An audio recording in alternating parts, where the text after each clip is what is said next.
Salut, c'est Jérémy. Alors aujourd'hui c'est vermifuge des brebis. Donc on a reçu les résultats de la copro qu'on avait fait la dernière fois. Donc sur le lot des mecs on est à 500 strong. Donc 500 c'est la limite de traiter. En dessous on ne traite pas, au-dessus on traite. Donc là la stratégie qu'on va faire, c'est vu qu'il y a beaucoup de 8000 qui sont des bêtes assez jeunes et avec un système immunitaire moins développé, on va traiter toutes les 8000. On va traiter aussi toutes les bêtes maigres. Et là je suis sur le lot des bêtes en état. Donc le lot des bêtes qu'on avait en état, on ne les avait pas conduites à l'enrubannage, elles étaient restées sur des parcours. Du coup le niveau parasitisme est monté plus haut vu que je les avais fait un peu plus tirer sur les parcelles. Et là on est à 1500 strong, donc du coup je traite tout le lot.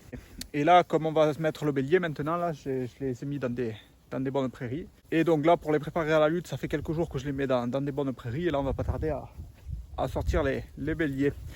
Donc on avait fait cette copro un peu avant la lutte. En fait c'était pour pouvoir vermifuger les brebis avant la lutte. Comme ça fait une espèce de flushing en fait, parce que vu qu'elles seront plus parasitées, elles vont mieux profiter de l'alimentation qu'elles ont. En plus on les met sur des meilleures prairies. Donc elles vont être en gain de poids et ça va permettre d'avoir des meilleurs résultats à la lutte. Voilà les brebis, donc là on voit qu'elles mangent parce qu'en fait pour les enfermer je fais pareil le chien, j'utilise un sac de grains. Donc j'ouvre le parc, je fais des plots de grains, elles rentrent. Dès qu'elles sont rentrées, elles mangent le grain, donc elles ne me mettent pas la pression pour ressortir du parc. J'ai le temps de fermer. Et toujours ce que je fais, du coup, je les laisse un petit moment tranquille une fois qu'elles sont dans le parc, qu'elles soient calmes, qu'elles soient tranquilles, qu'elles aient le temps de finir le grain.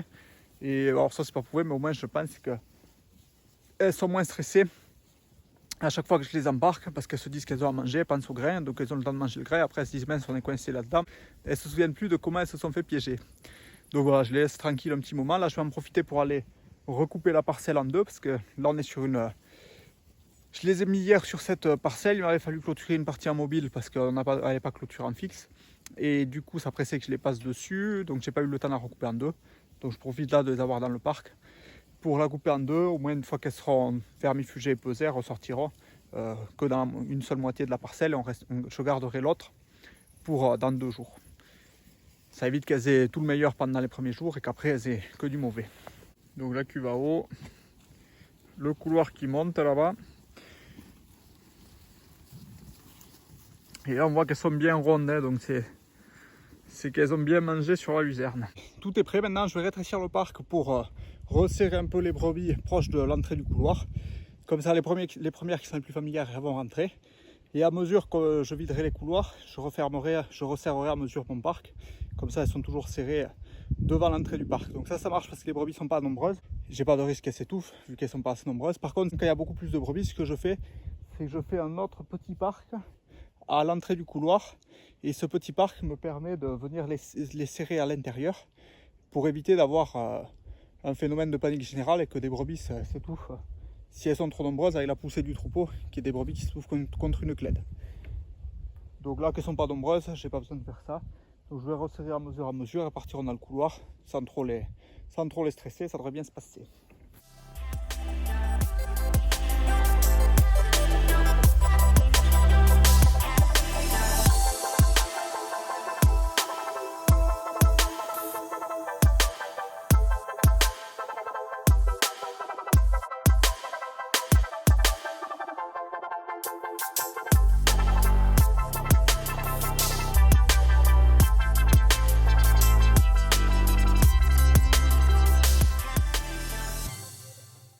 Voilà, ben je viens de finir le premier couloir, donc il y en avait 19 dans le couloir.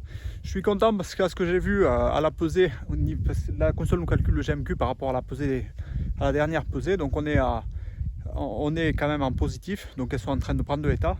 Donc c'est bien parce que la dernière pesée avait eu lieu au début de l'été, donc et après elles ont été conduites que sur des parcours. Il y avait des bêtes jaunes aussi, des 8000, c'est celles qui étaient en état.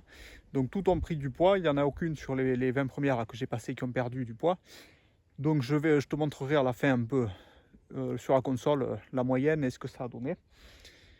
Et je vais te montrer un peu comment j'organise le chantier pour que ça avance bien. Donc là, comme tu as vu tout à l'heure, j'ai resserré le parc. Là maintenant je vais remplir le couloir et ensuite je travaille toujours dans le couloir et jamais dans le parc parce que ça évite qu'elles bougent trop. Dans le couloir elles peuvent pas s'étouffer. Et c'est un couloir donc que j'ai fait moi-même. Les dimensions, il fait 80 de large, donc 80 ça me permet de de pouvoir bloquer une brebis et de pouvoir avancer au milieu des brebis. Parce qu'un couloir en 50, comme la partie de devant, il faut sauter les brebis pour pouvoir passer d'une à l'autre. Parce que là, je travaille du coup dans le couloir. Alors que dès que je suis là, j'ai juste à avancer. Et une fois que la brebis est traitée, donc j'y mets un trait vert sur la tête pour être sûr, si j'en ai qui m'échappent, de pouvoir savoir lesquels ont été traités, lesquels n'ont pas été traités. Et ça me permet en 80 cm de large de pouvoir bloquer 2-3 brebis, les traiter, les laisser passer derrière moi, ravancer, et les brebis donc se mettent un peu au fond là, et dès qu'elles sont traitées, elles reviennent ici. Et une fois que j'ai fini de traiter le couloir, je sors et je les fais passer à la pesée. Donc ça se passe ici, et elles sont contentes parce que ça leur permet de sortir manger la bonne herbe. Allez, je vais continuer ça. Voilà, donc avant de commencer, toujours penser à bien agiter le produit. Ensuite, donc, le pistolet drogueur, donc c'est un pistolet automatique, le produit arrive par le tuyau. On règle la quantité, donc ça fonctionne du poids des bêtes. Donc on règle la quantité sur le pistolet et ensuite donc, le marqueur pour marquer les brebis qui ont été traitées ou pas. Allez, tu te pousses. Donc là, je rentre dans le couloir. On va voir avec la caméra si j'y arrive. Une fois qu'elles sont serrées, elles ne bougent plus, elles ne peuvent pas s'étouffer. Vu que c'est étroit, donc elles ne peuvent pas s'étouffer. Et donc là, il n'y a plus qu'à. Voilà. Et une fois qu'elle est traitée, j'y mets un petit coup de marqueur pour savoir qu'elle est faite. Et une fois qu'elle est traitée, je peux la faire passer derrière moi. Et comme ça, j'avance ainsi de suite.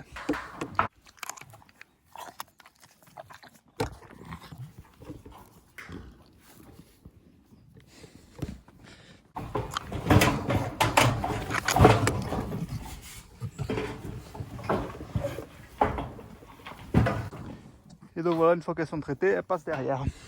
Allez, je vais poser la caméra parce que faire du drogage avec une main en tenant la caméra, c'est quand même pas le plus simple. Donc je fais rentrer une brebis dans la cage. Quand elle y est, je regarde son numéro. Donc c'est ce numéro. Donc je regarde son numéro. Je le rentre sur le clavier. Donc ça se rentre dans l'écran. Ensuite, j'appuie sur le bouton vert. Dès que le voyant est rouge, ça m'affiche le poids. Et ensuite, je ne sais pas si on verra sur l'écran. Donc voilà. Là, on a la date de la dernière pesée, le 31/07/2019. Elle faisait 57 kg. Là, elle fait 65,5. Donc ça fait un GMQ. Donc après, l'avantage de cette cage de pesée, c'est qu'on peut faire des états corporels. Donc voilà, c'est une brebis qui fait 65,5, mais qui est quand même en état corporel. Elle doit être aux alentours de 2,5. Donc elle n'est pas non plus très grasse. Donc c'est qu'elle avait pas mal maigri avec les agneaux. Là, elle a bien repris, mais elle peut encore reprendre du poids. Idéalement, il faudrait les avoir à 3 à l'agnelage. Je fais rentrer une brebis. Ça, c'est une 3000, un peu vieux. En état corporel, elle est pas mal. Elle doit être à 2,75. 31,164. Donc 31,164, je rentre le numéro. Voilà, 31,164. Je la pèse. Donc là, le poids est stabilisé, 53 kg. Donc pesé comme l'autre, le 31,07. Le 31,07,19. Si on le voit là. Voilà, pesé comme l'autre, le 31,07,19. GMQ 0,6. Donc ça, c'est une brebis qui faisait 48 kg la dernière fois, qui aujourd'hui fait 53 kg. Donc, à l'inverse de celle qu'on a vue précédemment, elle est plus légère. Donc, on pourrait se dire c'est une brebis maigre, il faudra trier. Mais en fait, l'inconvénient des romandes, c'est que j'ai un peu de tout en gabarit, surtout que j'ai dû monter le troupeau assez rapidement. Donc, il m'a fallu garder des agnelles un peu légères. Et j'ai des petits gabarits, des grands gabarits. Du coup, à la pesée, ça fausse parce que là, par exemple, on a cette brebis qui fait 53,5 kg. On pourrait dire elle est maigre, il faudra mettre avec les maigres. Sauf que si on fait son état corporel, elle est plus proche de 3 que de 2. Et à l'inverse, on peut avoir des grands gabarits, comme tout à l'heure, la brebis faisait 65 kg. Donc on aurait pu dire qu'elle était en bon état, sauf qu'elle était à 2,5, celle-là est à 2,75, avec 10 kg de moins. Donc c'est pour ça que la note d'état corporel, ça reste important pour trier les brebis, c'est quand même, je préfère faire avec la note d'état corporel qu'avec la pesée. Et la pesée, ça me permet vraiment surtout de suivre le GMQ. Donc quand je fais une pesée, je suis très attentif au GMQ plus qu'au poids de la brebis. Donc ça me permet de voir s'il y a perte du poids. Ça pourrait être lié à un problème de parasitisme ou un problème de mauvaise alimentation. Bon, ben ça y est, j'ai fini de traiter et de peser tout ce lot. Du coup, il y en a 96 et je vais te montrer un peu les résultats sur la console. Donc là, c'est au niveau des GMQ. Donc la moyenne, on est à 0,06. Donc, entre les deux pesées, il s'est passé pile 80 jours parce qu'aujourd'hui, on est le 19 octobre et donc c'était le 31 juillet qu'on avait fait cette pesée. La dernière pesée, donc un peu après le sevrage. Au moment du tarissement, on avait fait la pesée, on avait retrié nos brebis. C'était donc le 31 juillet qu'on avait trié tout le monde, les maigres, celles en état. Et depuis, j'avais pas eu le temps de les reposer. Ni de suivre leur GMQ. Donc là aujourd'hui, en faisant le traitement, j'ai pu faire ça aussi. Et du coup, je suis content parce que j'aurais pensé qu'elles étaient sur des parcours un peu à dur. J'aurais pensé qu'elles se seraient stabilisées, voire qu'elles auraient un peu maigri. Et au final, j'ai qu'une brebis qui a un peu maigri. Toutes les autres étaient en gain de poids. Donc en moyenne, j'ai fait le calcul, elles ont pris 4,8 kg. Donc ça doit être un peu plus faible parce que là, elles sont quand même sur une prairie de luzerne. Donc elles étaient bien rondes quand je les pesais. Donc je pense que je peux enlever 1-2 kg. Mais ça fait quand même un gain de poids de 3 kg par là. Donc voilà, je suis très content vu les conditions qu'on avait eues cet été qui étaient assez dures et puis je les avais conduits un peu plus à la rude. Donc je suis très content de ce qu'elles ont fait parce qu'elles ont réussi à prendre un peu de poids. Donc aujourd'hui, on arrive au moment de la luse, on a des brebis en état qui sont en gain de poids. Donc ça devrait, avec une herbe de qualité, donc on devrait avoir des performances assez intéressantes. Et voilà les miss, dès qu'on les a lâchés, elles sont allées faire le repas d'histoire. Bon, et moi je te laisse là, je vais aller voir l'autre lot de brebis. D'un coup de mule, là, vite fait, que tout aille bien. Et puis je te dis à une prochaine pour une autre vidéo. Allez, salut!